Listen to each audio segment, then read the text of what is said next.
You're listening to the Weather Junkies. Oh boy. Large wedge tornado coming up into Tuscaloosa. A winter storm warning is in effect for our area. So we can expect at least another 2 to 4 inches overnight. Then that snow. The National Weather Service in Huntsville has issued a tornado warning for northwestern Massachusetts. 14 to 22 inches of snow! Good Wednesday evening. I'm Tyler Jankowski, joining the show live from the Champlain Valley alongside Dakota Smith in Colorado. Dakota. Tyler, hey everyone, thanks for joining us tonight. We're streaming from Google Hangouts on YouTube, and we're trying something new tonight, and we're on Facebook Live. So hopefully audio is going okay on both channels. It's a new thing, so if you have any feedback for us, please let us know so we can change anything, make anything better that we can. Beautiful day in Colorado. Had some nasty weather yesterday. We actually had like inches of grapple accumulate. And Boulder got about 8 inches of snow. I got like 2 inches of slop, grapple, and sleet. The sun is out today, and it's gotten to mid 50s, lower 60s. Tyler, how's the weather in the Champlain Valley? It is rainy and damp. We have some river flooding coming up on Friday. Hopefully that's the last of the river flooding for the spring. We had a bout of it in February. But the exciting stuff is that we have 70s in the forecast for early next week, maybe Monday, more likely Tuesday. So I am excited for that. Yeah, you ready for some spring weather? It's been too long. Yeah. So tonight we're joined by Charlie Phillips of WeatherTogether. Charlie got his degree in atmospheric science, bachelor's in atmospheric science from the University of Washington. Right now he works for a private company forecasting energy production for wind farms along the Columbia River Gorge. And he started a website called WeatherTogether.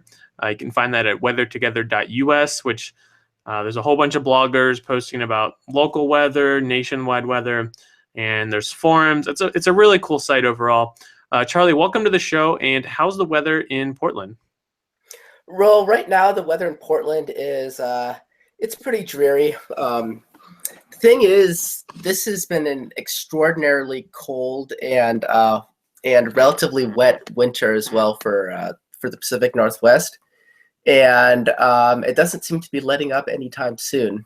One of our bloggers, actually, Carl Bonner from the Dalles, has been taking lots of pictures and comparing where the blossoms are this time of the year versus last year, and they're about a month late. So Seattle just hit 61, which was their first 60-degree day of 2017, and Portland hit it a little bit earlier, but it's been pretty cool and dreary over the past couple weeks, unfortunately, and it doesn't look like it's going to let up anytime soon. So you might be the third person we've had from that area. I feel like a lot of our guests are from the East Coast, so it's nice to get a different perspective on the weather for any given day. So we're going to talk about WeatherTogether a ton, and even talk about your job, because I think it sounds really cool and I'd like to dig into that. But first, let's talk about some of the trending stories in the Weatherverse. So we'll start with a tweet here from the Masters, the golf tournament, one of probably the most viewed golf tournament of the year.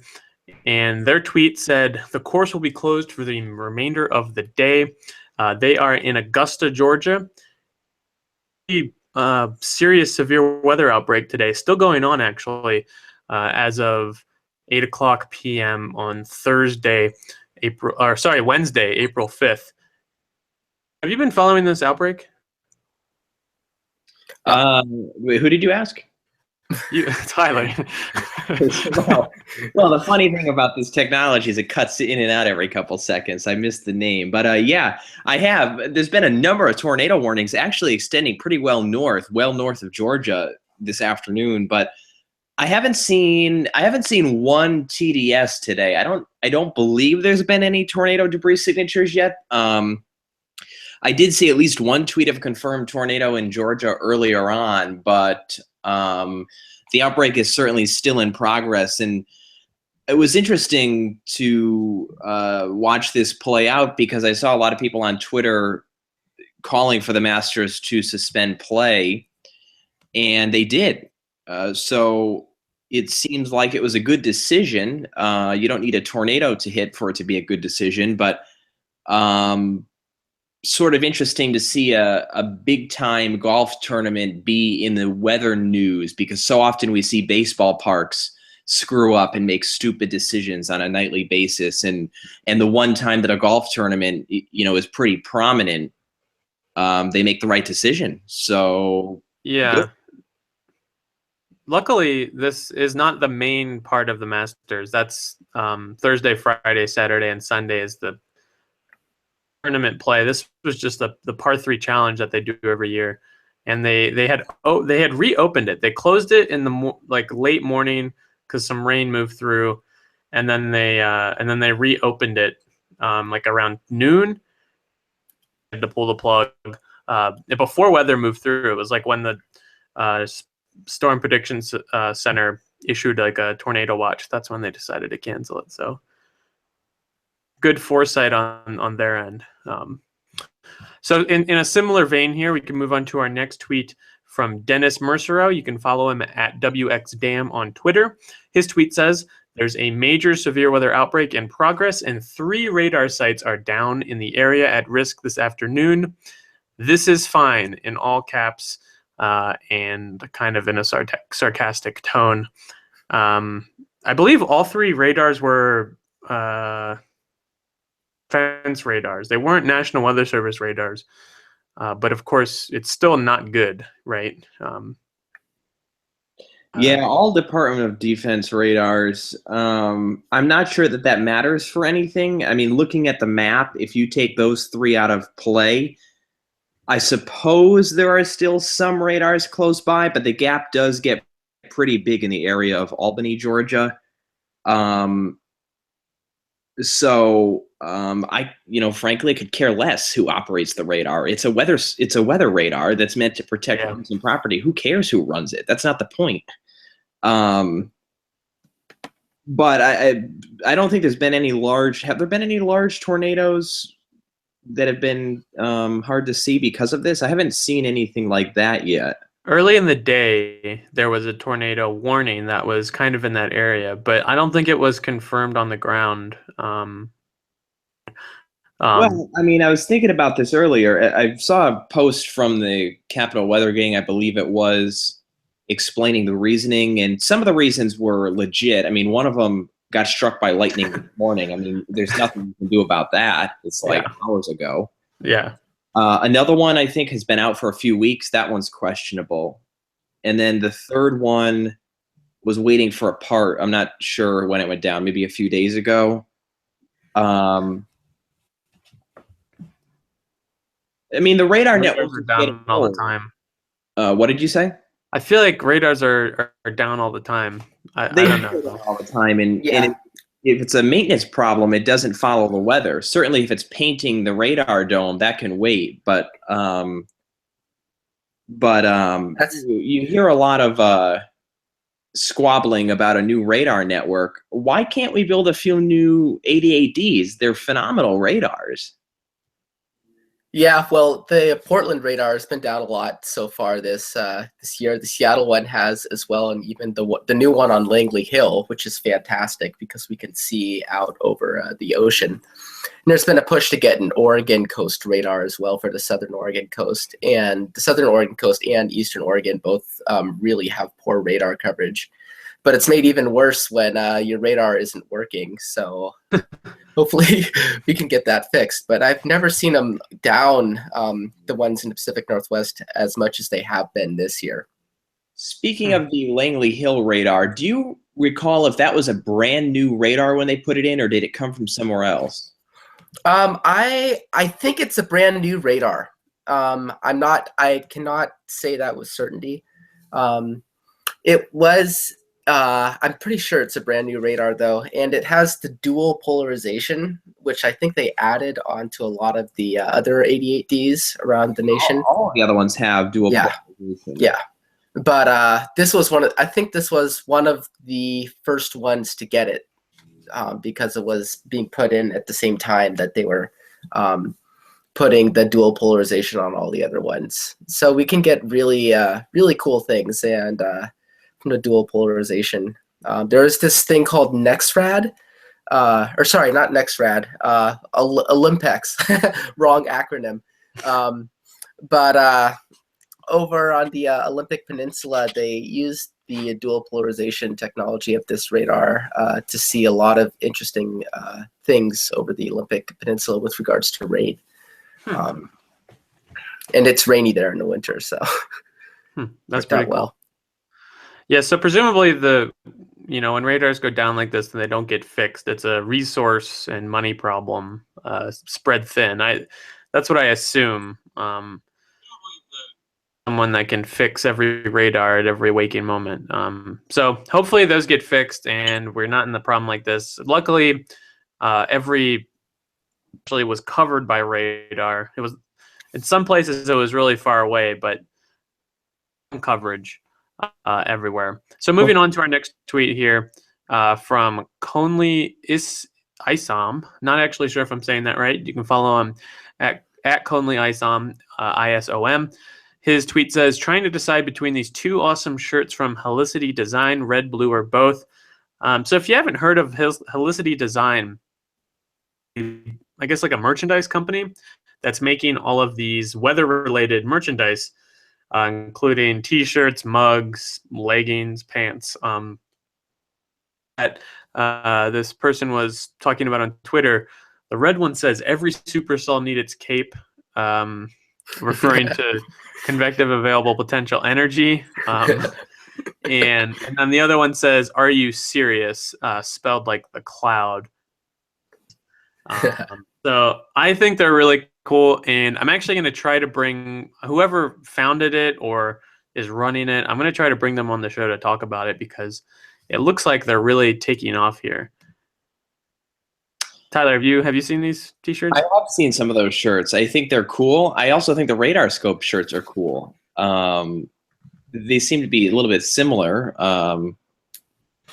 But want to acknowledge a few Facebook comments here before we continue on. Barbara Robertson is joining in. She says, hey, Charlie Phillips. Gene and I are watching from Missouri. Another comment from Bree, I believe. Hi, Charlie. A couple of questions about technical problems, but I did check the audio, so I believe it's working.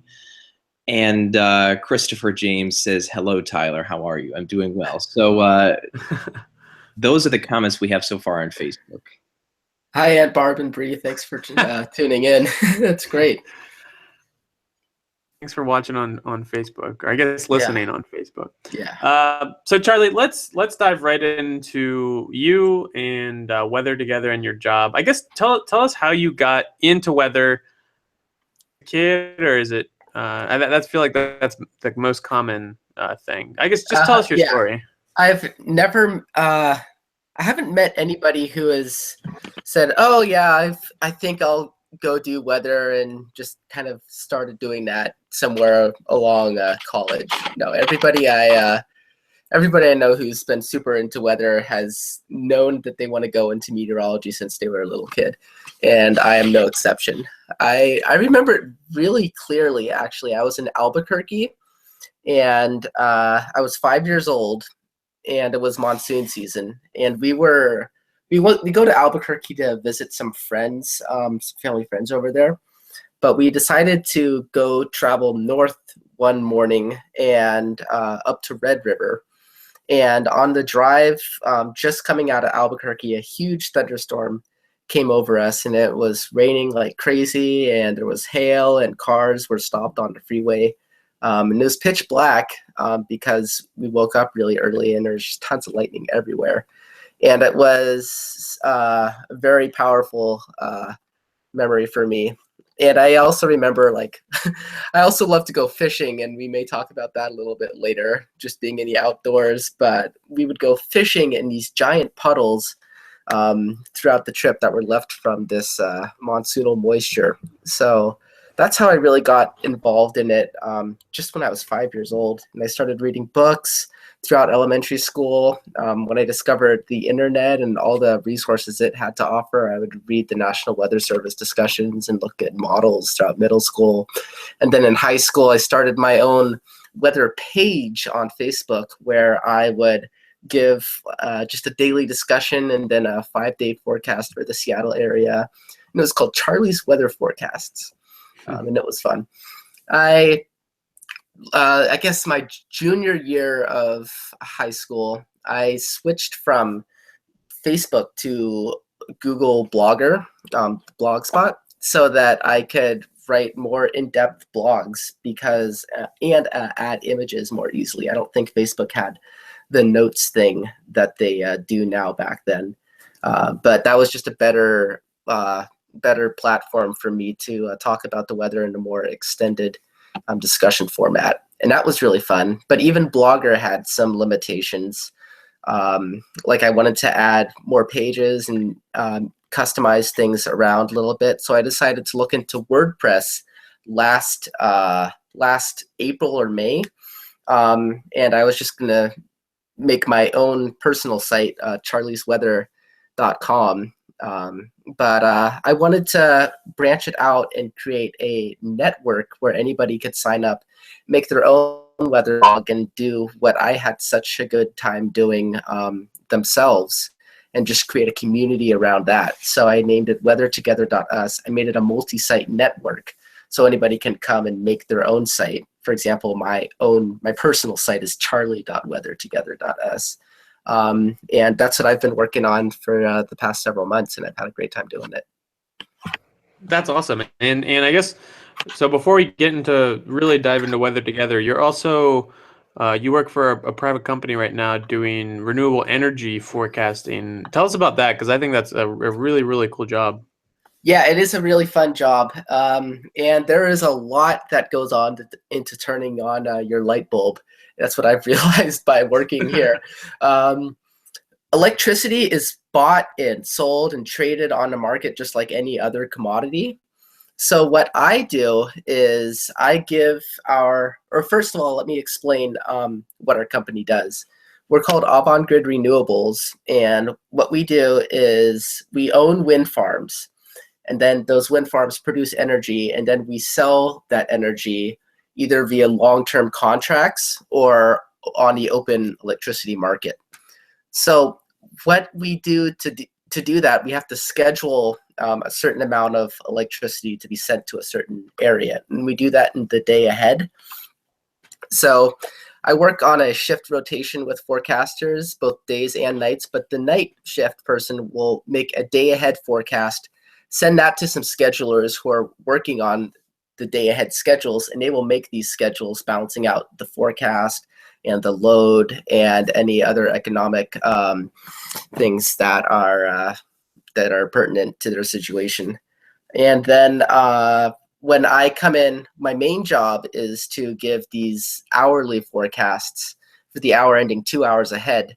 And this plays into the day ahead schedule because those are already set, but the traders, the wind is not going to be exactly as it was like that the day ahead unless you got really lucky.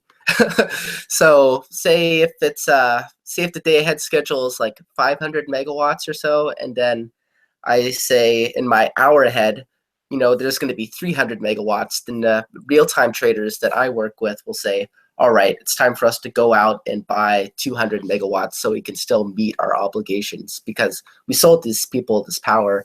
We want to make sure they get it. So that's the main thing. I also do some forecasts for California. I also do some forecasts, like monthly forecasts for really long-term contracts and a discussion about the type of weather we're going to see over the next couple of days. But it keeps you on your toes because it's hourly forecasting is a whole different beast from just saying, it's going to be in the mid 60s a week from now. So did you get that job right after you graduated? No, I didn't. I graduated in 2015. So after I graduated, I did a little bit of traveling, and Nice. I did some research with Wolf Reed of the Storm King. He's actually a postdoc at UBC right now, and he's teaching up there. But he has a wonderful website that explains all of the windstorms that have impacted the Pacific Northwest since 1880. And it's a great site. I loved it as a kid. I remember when I found it, it was like I'd found Nirvana. And I would just look at it all the time. And I just asked him if I could help and chip in on some stuff. So I did that. Did a lot of work as a ski instructor and camp counselor as well. And then I heard about this job from my advisor at the University of Washington and signed up and just headed on down. So I asked because it sounds like a job where there's a lot to learn right from the get-go to do what you're doing. What were some of the things that you had to learn that you weren't necessarily taught in undergrad? Well, I think the most confusing thing for me, honestly, was just figuring out how the energy markets work. And that was just so confusing to me. It still is very confusing to me. And even if I'm there for many years, it'll probably still be very confusing to me. But I think one thing that I really quickly realized is that just how difficult it is to accurately forecast wind energy. There are a lot of different variables that you have to consider. And unfortunately, we're not able to see all those because we don't have a great observational network in our area. We have a lot of local topography that can that really can change the weather pretty drastically. So that was the main thing, was just realizing how difficult it is. I think one thing there that I've learned is that you can get these atmospheric phenomena in scenarios that are definitely not like the classic scenarios that you learn in Atmospheric Science 101 or any of your intro courses. For example, we get gravity waves all the time coming off the mountains, and those wreak havoc on our forecasts. But we get them if the post-frontal, if the air is unstable. We get them pre-frontal if there's laminar flow over the mountains and static stability. Yeah, it's very difficult to forecast. Yeah, I bet. Yeah. It's a tricky beast, but it's very fun. Yeah. So Weather Together, weathertogether.us is where you can find it. If someone goes there, things they're going to find, and what are some of the things that are going to really catch their eye? Well, I think one of the first things when you get there is you'll see a map. It's an interactive map, and it has locations of all the bloggers who are currently blogging for on Weather Together there, everybody who's made their own site. And you can just click to one of the markers on the map and find the blogger that's closest to you and knows the most about your local weather. And I think that's one of the really good things about Weather Together, because it was made to be a platform for local bloggers to share their knowledge of the weather with the communities that they live in. And having this map interface really helps our viewers who are going on to Weather Together find their local bloggers, or just find people who are interested, who are writing about the weather in any part of the world that they're interested in. Are you looking for more people to contribute and start their own blog there? Yeah, that's one thing we're working on. It's the good thing about having these people come together is it's not. It's when you bring people together, it encourages collaboration, and we are working together on some other projects as well. One project that I've been working a lot on is making forecast or making model charts with the gridded data sets that are put out by NOAA and what is it, the Nomad server. So I've been having a lot of fun with that, and have made some model charts, and I'm working on getting them automated. And I actually have everything ready to go, but I need to find out how to use FTP to upload them back onto the website. So if people who are looking to blog, people who are looking to program and contribute to that sort of thing, anybody who's looking to make some videos about the weather, we're just looking for all of that. People who are really passionate about what they do and want to share their love of weather with the communities that they live in. Yeah, I'm hoping to contribute to the grads portion of that, maybe some Python portion of that, because I when you pitched it to me, it sounded really cool. But so hopefully after I finish my master's, I can. Yeah, I noticed that you have a forum. I remember loving forums as a kid when it came to weather. So I guess what's the forum like there, and what can people do there? Well, I actually put the forum off for now. I may bring it up again in the future, but I'm just trying to streamline things, and it was a lot to keep track of. So I may bring it back up in the future. But, gotcha. Yeah. A lot of forums have fallen by the wayside here in the social media era. Yeah, I know Facebook. it's forums are great, but they're just not as easy or convenient as something like Facebook or Twitter. So it can make it a little difficult. There is another really good weather forum that I've been contributing with a lot of members it's actually just called The Weather Forums. Great name. And you may want to have them on the show at some point, but that's a great community, and I figured why reinvent the wheel if there's already a great thing out there. I will say one of the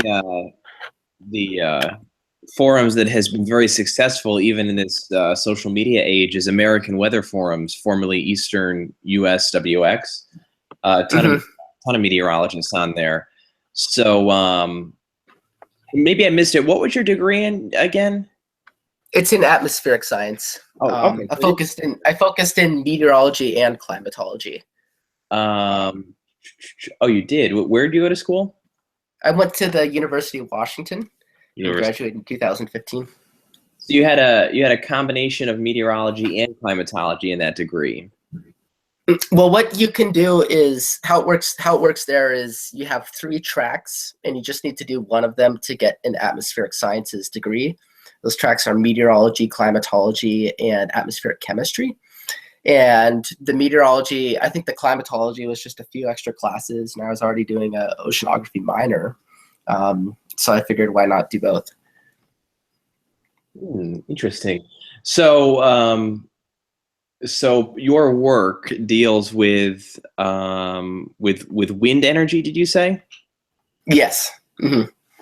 So I'm forecasting the power output for wind farms that our company owns on the Columbia River Gorge. And then I give that information to real-time traders, who then use my information to decide how much they need to buy or to sell, so that their day-ahead schedules that are already set in stone are met. Is that for the whole country or just the Pacific Northwest? It's just for the Pacific Northwest. We have, they're mainly at the eastern exit region of the Columbia Gorge after it comes up through the Cascades, because we get a really strong diurnal cycle, especially during the summer predominantly. And just Pacific is like 55, 60 degrees tops during the summer, and eastern Washington and Oregon can hit the triple digits. So you get a really strong thermal gradient, and you get a really predictable afternoon diurnal ramp in the summer, and then a down ramp in the late evening / early morning hours of the next day. So you're about a year, maybe 1 to 2 years into doing that line of work, what would be the most surprising thing to you so far? Well, actually, I started last September, so I've just reached the 6-month mark. But I think the most surprising thing is probably dealing with some of the local effects of the Cascades. And Mount Hood, I never really thought about Mount Hood influencing weather so much. We've heard of Mount Hood, for those who are listening, is it's like an 11,000 foot mountain volcano, stratovolcano, that's in the northern Oregon Cascades.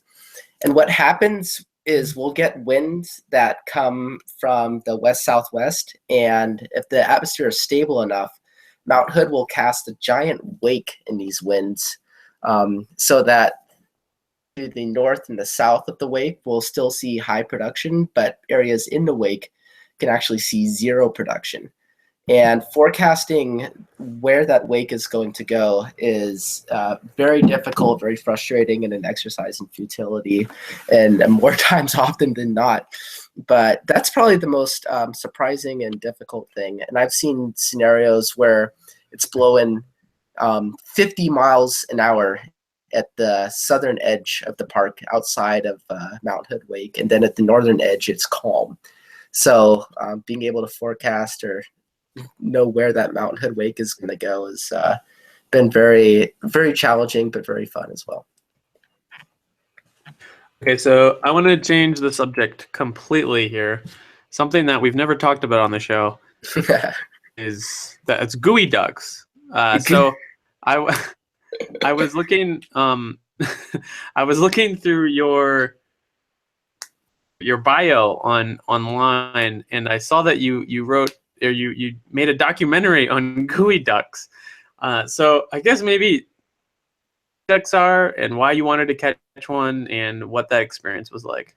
Oh man, so this was part of a class, just an optional class project for my Oceanography 200 class.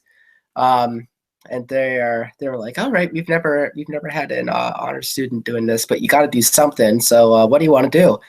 I said, oh, can I make a documentary on Gooey Ducks? I love catching Gooey Ducks. They're so tasty and so huge and so fun to catch. And they said, sure. So that's what I did for that. I've always been super interested in fishing and clamming and just being outdoors for pretty much my entire life.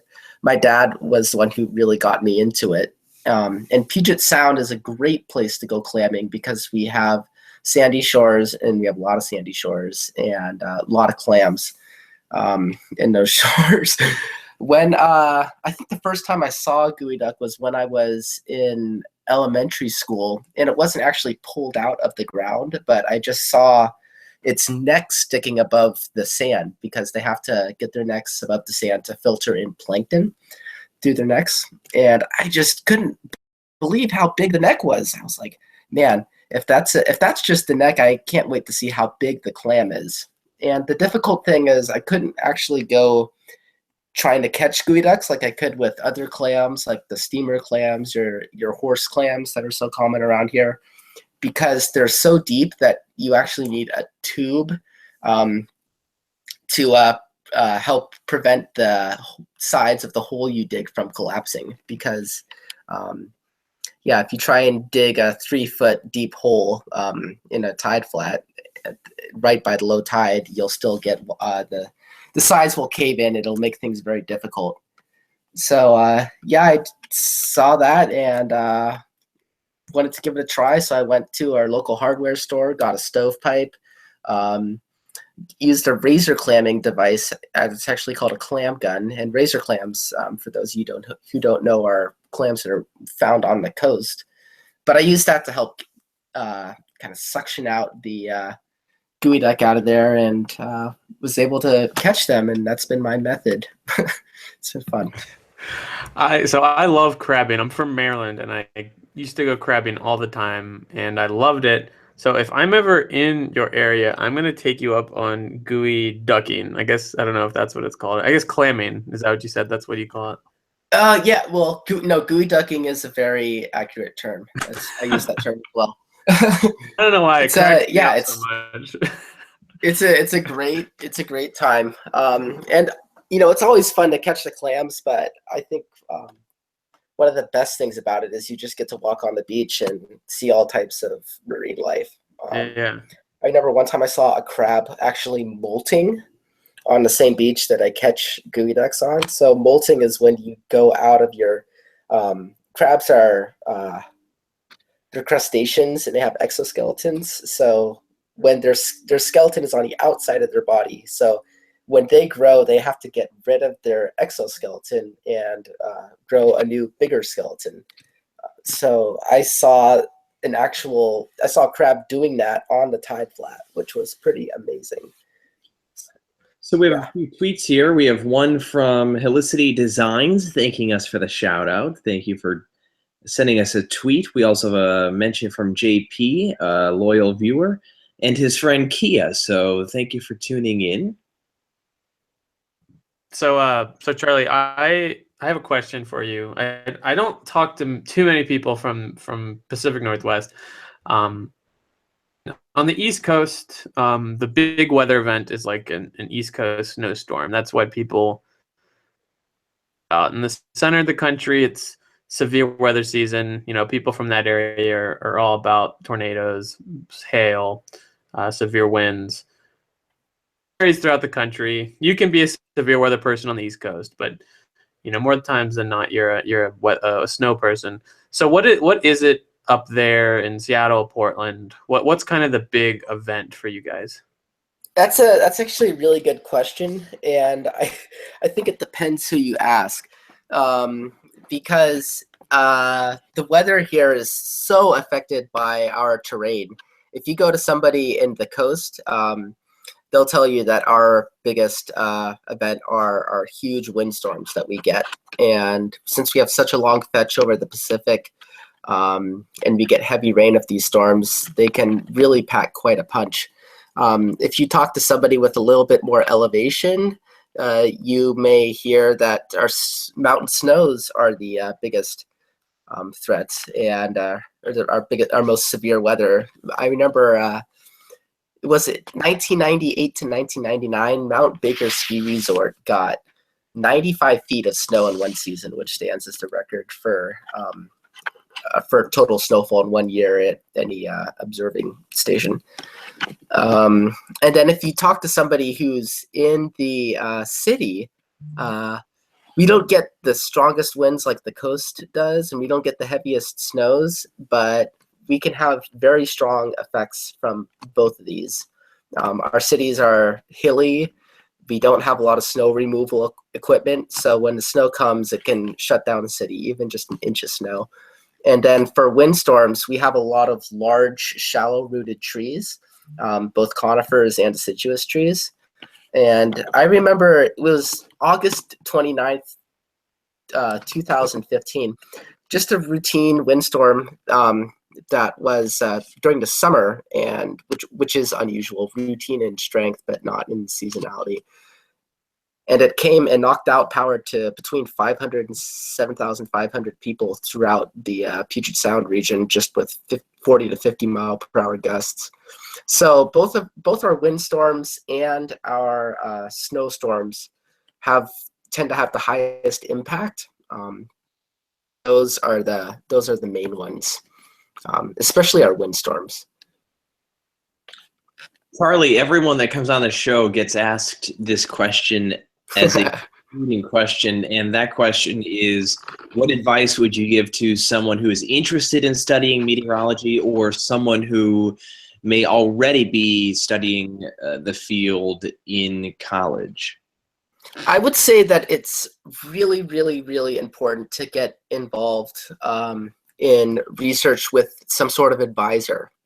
And that's something I didn't do. I was so focused on racking up all the minors and doing a whole bunch of other classwork in meteorology that I didn't have as much time to dedicate to doing research with an advisor.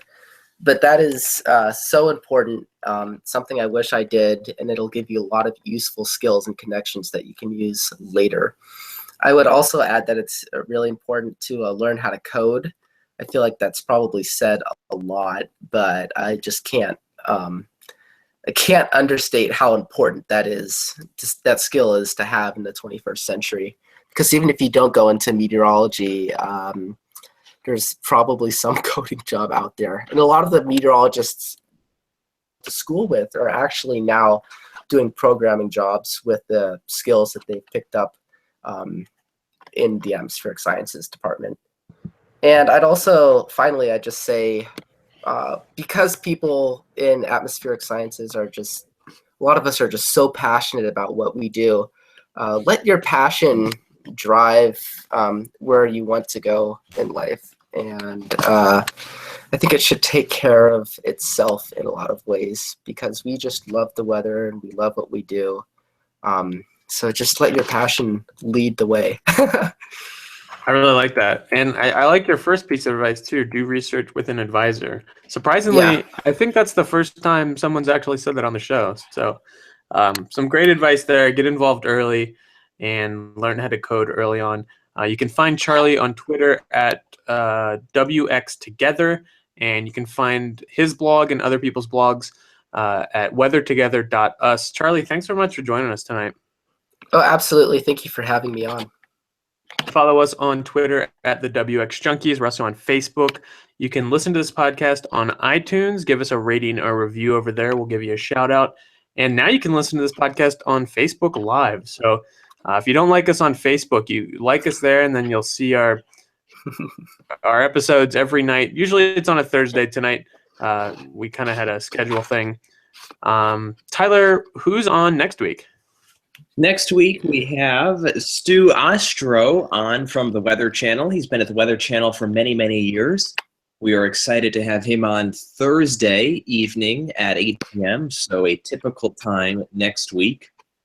We also have an announcement that a future show will include Ginger Z from ABC News. Of course, Ginger Z is the meteorologist for ABC News, primarily on Good Morning America, but she does appear on all of the national broadcasts for ABC. So we are very excited to have her on a future show.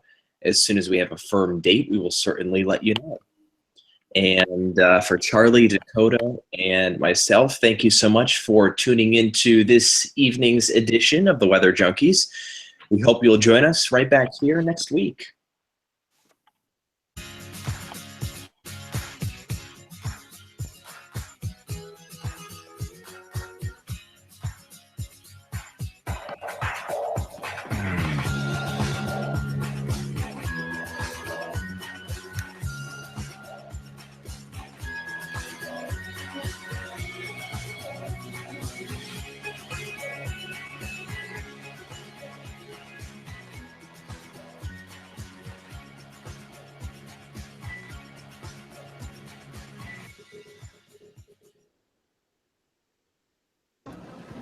I gotta go, Julia. We got cows.